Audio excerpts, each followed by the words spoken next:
भोले जी का डमरू एक बार हेरा गया था। तो भोले जी अपने गौरा से बोल रहे थे कि हमारा डमरू कहीं गुम गया है। उस दिन से भोले जी अपने डमरू के ऊपर सचेत हो गए और अपना डमरू अपने त्रिशूल के ऊपर टांग करके, भक्तों का भाव है, टांग करके अपना ध्यान समाधि में बैठ जाते थे। तो उसी पर भक्त ने कुछ अपना भाव व्यक्त किया है। चलिए हम लोग सुनते हैं। हर त्रिशूल पे डमरू टांग, भोला हमार हो त्रिशूल पे डमरू टांग, भोला हमार हो त्रिशूल पे डमरू टांग। महलाया टारी भोला के मना हीन भाव हो, महलाया टारी भोला के मना हीन भाव हो।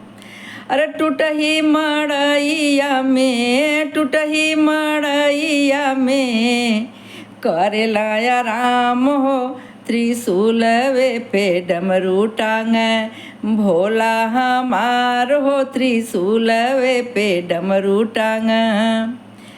हर पेड़ा मिठाई भोला के माना हीन भाव हो।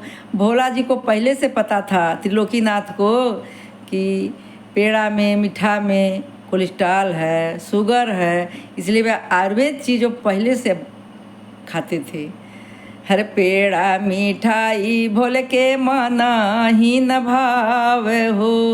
भांग धतूरा के, भांग धतूरा के करेला हार हो त्रिशूल पे डमरू टांग, भोला हमार हो त्रिशूल पे डमरू टांग। हाथी घोड़ा भोले के मना हीन भावेला, हाथी घोड़ा भोले के मना हीन भावेला।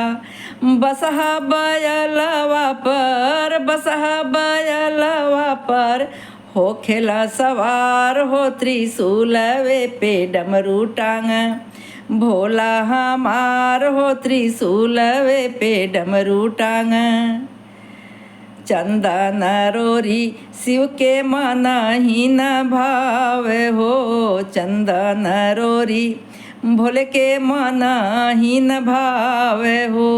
भस्म भभूति से, भस्म भभूति लेके करेला सिंगार हो त्रिशूल पे डमरू टांग, भोले हमार हो त्रिशूल पे डमरू टांग।